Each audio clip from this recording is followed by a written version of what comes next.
નમસ્કાર, સ્વાગત છે આપનું ગુજરાત ફર્સ્ટમાં। હું છું આપની સાથે રાધા। મહત્વના સમાચાર પર નજર કરીએ તો રાજ્યમાં ધારાસભ્યો અનેક મુદ્દાઓને લઈને મેદાને આવ્યા હોય તેવો ઘાટ સર્જાયો। એક બાદ એક ધારાસભ્ય કૌભાંડ અને ગેરરીતિ જેવા મુદ્દાઓને લઈને હવે ખુલીને સામે આવી રહ્યા છે। હવે કડી ભાજપના ધારાસભ્યએ દારૂબંધીની પોલ ખોલી છે। કરસન સોલંકીએ નંદાસણ પોલીસ સ્ટેશને જઈ પોતાના વિસ્તારમાં દારૂનું વેચાણ બંધ કરાવવા માટે રજૂઆત કરી। તો તાજેતરમાં જ ભાજપના ધારાસભ્ય કુમાર કાનાણીએ આવકના દાખલામાં એજન્ટ રાજ ચાલતું હોવાનો આરોપ મૂક્યો હતો।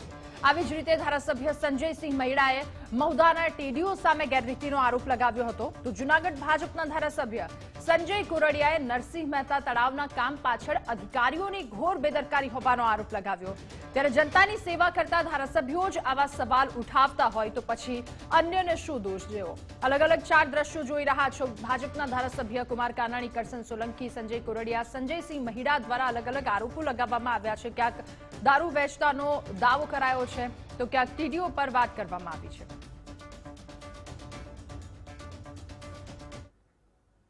ભાજપના ધારાસભ્યએ દારૂબંધીની પોલ ખોલી છે। કડીમાં ખુલ્લેઆમ દારૂ વેચાતો હોવાનું ભાજપના ધારાસભ્ય કરસન સોલંકીએ દાવો કર્યો છે। ભાજપના ધારાસભ્ય કરસન સોલંકીએ નંદાસણ પોલીસ સ્ટેશને પહોંચી દારૂ અને જુગારના અડ્ડાઓ બંધ કરાવવા માટેની રજૂઆત કરી। આ સિવાય તેમણે એસપી અને પીઆઈને રજૂઆત કરી। આ સાથે તેમણે મુખ્યમંત્રીને પણ આ મુદ્દે મૌખિક રજૂઆત કરી। આગામી સમયમાં રાજ્યપાલને પણ આ બાબતે પત્ર લખી અને રજૂઆત કરશે તેવું તેમના દ્વારા જણાવવામાં આવ્યું। ત્યારે ભાજપના એમએલએ દારૂબંધીની સામે સવાલ ઉઠાવતા સમગ્ર વિસ્તારમાં હડકંપ મચી ગયો છે। એકાએક કડી વિધાનસભામાં ધારાસભ્ય નંદાસણ પોલીસ મથકમાં રજૂઆત કરવા માટે પહોંચતા પોલીસ પણ દોડતી થઈ અને આ દરમિયાન ધારાસભ્યએ જણાવ્યું હતું કે માત્ર નંદાસણ નહીં પરંતુ બધે જ દારૂનો વેપાર ધંધો ચાલી રહ્યો છે।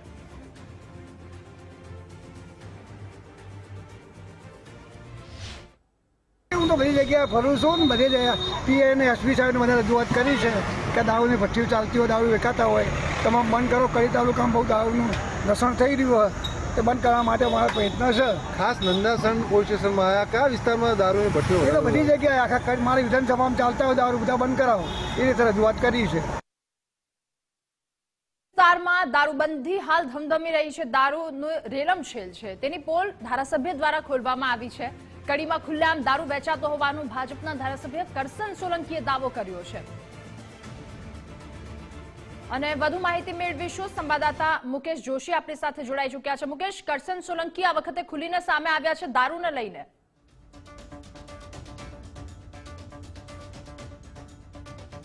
ચોક્કસથી ખાસ જો વાત કરવામાં આવે તો જે કરસનભાઈ સોલંકી જે છે કડીના ધારાસભ્ય છે એમના દ્વારા એક ખાસ આક્ષેપ કરવામાં આવ્યો છે કે ખાસ મહેસાણા જિલ્લામાં અને એમના મત વિસ્તાર એટલે કે કડી વિધાનસભાની અંદર જે દારૂનો જે છે દેશી દારૂની ભઠ્ઠીઓ જે છે ધમધમી રહી છે। ત્યારે કરસનભાઈ સોલંકી આજે ખુદ જઈ અને નંદાસણ પોલીસ સ્ટેશનમાં પહોંચ્યા હતા અને ત્યાં પહોંચી અને જે દારૂની ભઠ્ઠીઓ છે એ બંધ કરવા માટેની માગણી કરી હતી। સાથે કડીમાં પણ અગાઉ રજૂઆત કરી ચૂક્યા છે। એમનું એવું કહેવું છે કે જે દેશી દારૂનું જે સેવન જે છે મોટા ભાગે જે મજૂર વર્ગના લોકો છે કરતા હોય છે અને જેના કારણે કહી શકાય કે મજૂરી કરતા ઘરનો મોભી ગુમાવવાના જે મજૂરોના ઘરની પરિસ્થિતિ ખૂબ ખરાબ થતી હોય છે। આ બાબતે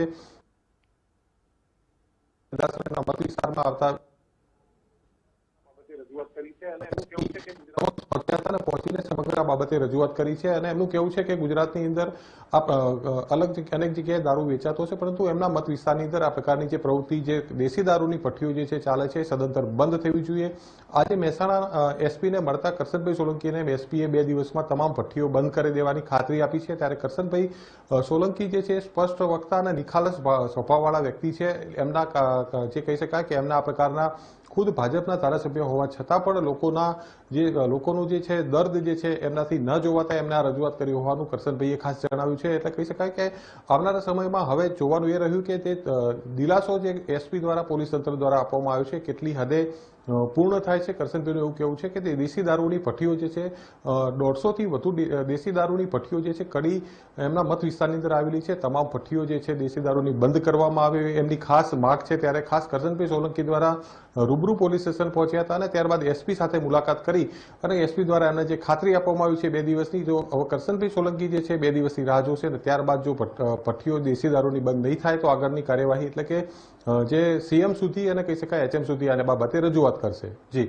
મુકેશ, તેમના દ્વારા કહેવામાં આવ્યું છે મુખ્યમંત્રીને તેમણે રજૂઆત કરી છે કરશનભાઈએ આ સાથે હજુ આગળ રાજ્યપાલને પણ તેઓ પત્ર લખી શકે છે, તો અહીંયા સુધી તેઓ પહોંચી ગયા છે, શું કોઈ એક્શન લેવાયા કે કેમ અત્યાર સુધીમાં?